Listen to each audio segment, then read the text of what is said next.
आदाब my dear students और बाकी जो भी नाजरीन हैं, आदाब आप सबको। आज मैं उर्दू नावल का इर्तिका के बारे में कुछ बताना चाहती हूँ। नावल अंग्रेजी अदब से उर्दू में आया और उर्दू अदब पर छा गया। इससे पहले उर्दू में किस्से कहानियों का रिवाज था। इनमें किरदार निगारी के नमूने, सच और झूठ का टकराव, हुस्न व इश्क की चाशनी, गोया सब बातें मौजूद थी। ये कहानियां इंसान को हैरानी के समुंदर में गोते दिलवाती हैं। ये पढ़कर आदमी का वक्त अच्छी तरह कट जाता है, लेकिन इससे कुछ फायदा नहीं होता।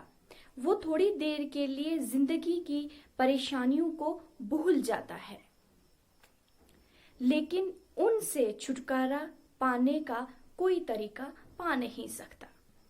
नावल में और कहानियों में बहुत फर्क है, क्योंकि नावल जिंदगी से जुड़ा है। नावल में तंज, नसीहत, सियासी मसाइल और मजहबी मसाइल वगैरह पर गौर करने की दावत दी जाती है। इन सब बातों के बावजूद नावल का मकसद तफरी भी होता है। किस्से में महज फर्जी कहानियां ही होती हैं, लेकिन नावल में दिल बहलाने के साथ साथ जिंदगी के हकाइक की तरफ रगब कराया जाता है। नावल में हमारे मसाइल का हल पेश किया जाता है। गोया नावल ड्रामा या मजमून से ज्यादा मुकम्मल है।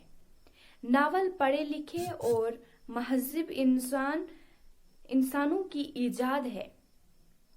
उर्दू अदब में नज़ीर अहमद की कहानियों को नावल का पहला नमूना कहा जा सकता है। इनके किस्सों में नावल की कुछ खुसूसियात पाई जाती हैं।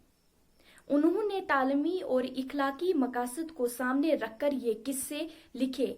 ये किस्से कम और नसीहतें ज्यादा हैं। इस दौर के दूसरे मुसन्निफ रतन नासर शार हैं। इनका किस्सा फसाना आजाद बहुत मकबूल हुआ। इसे नावल तो नहीं कहा जा सकता, अलबत्ता इसे आजाद अफसाने के नाम से पुकारा जा सकता है। इसकी जुबानी मसनवी और शायराना सी है। इसमें अपने जमाने की लाजवाल तस्वीरें जरूर पेश की गई हैं। सरशार माशरत की तस्वीर तो पेश नहीं कर सकते, अलबत्ता कार्टून खूब बना सकते हैं। सरशार के बाद शरर का नाम आता है। शरर ने मजमून, तारीखें और नावल लिखे। वो नावल नवीस के तौर पर मशहूर हुए। इनके नावल तारीखी नावल कहे जा सकते हैं। इनके नावलों में प्लाट की चुस्ती और तरतीब काबिले तारीफ है। शरर को उर्दू का वोल्टर स्कॉट कहा गया है, लेकिन स्कॉट बेहतर फनकार है। शरर के साथ साथ उदबैन स्कूल के नावल भी काबिले जिक्र हैं। सज्जाद हुसैन, नवाब आजाद और ज्वाला प्रसाद के तराजुम उर्दू नावल की तारीख में अहम हैं। हकीम मोहम्मद अली के नावल तारीखी एतबार से कुछ ज्यादा अहम नहीं। मिर्जा रसवा के नावलों से उर्दू अदब में एक नए दौर का आगाज होता है। वो हकीकत निगार हैं। उन्होंने अपने नावलों को अपने जमाने की तस्वीरों से सजाया, रोजमर्रा की जिंदगी से प्लाट लिए और फितरत इंसानी को बेहतर तरीके से समझकर पेश किया गया। उनका एक मशहूर नावल उम्रोजान अदा है। इस नावल से इसकी फनकारी साबित होती है। इनका तर्ज तहरीर साफ और वज़ा है। रसवा पहले नावल निगार हैं जो मुअल्लिम इखलाक होने के अलावा वो फनकार भी हैं। इसके बाद राशिद अलखेरी का नाम काबिले जिक्र है। वो अपने नावलों में औरतों की मजलूमियत को बयान करते हैं। वो नावलिस्ट से ज्यादा इंशा पर दाज थे। प्रेमचंद ने अफसानों के अलावा कई नावल भी लिखे। وہ ایک اچھے قصے گو اور جیتے جاگتے کردار پیش کرنے والے فنکار ہیں۔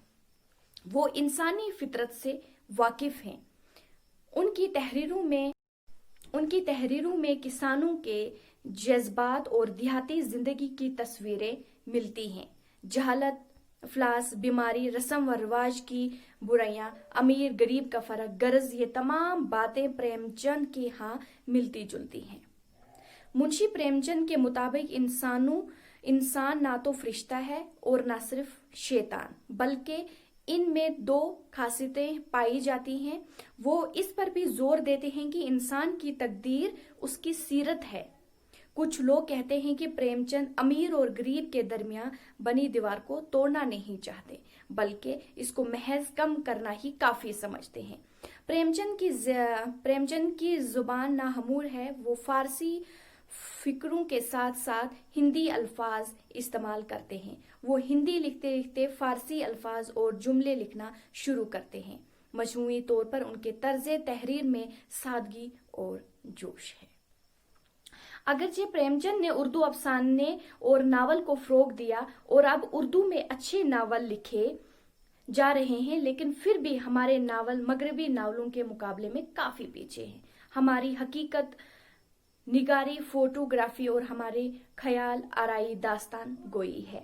ترقی پسند تحریک کے اچھے افسانہ نگار ناول کی طرف بھی متوجہ ہو رہے ہیں۔ سجاد زہر کے ناولٹ لندن کی ایک رات، کرشن چندر کے شکست، عزیز احمد کے گریز اور عصمت چغتائی کے ناول ٹیڑھی لکیر اردو کے بہترین ناول قرار دیے جاتے ہیں۔ ان ناولوں میں مغرب کا اثر نمایاں ہے۔ موجودہ دور میں جو ناول کی ترقی ہو رہی ہے، اس سے اندازہ ہوتا ہے کہ اگلا دور ناول کا دور ہوگا۔ یہ تھا آپ کے سامنے اردو ناول کا ارتقاء۔ شکریہ۔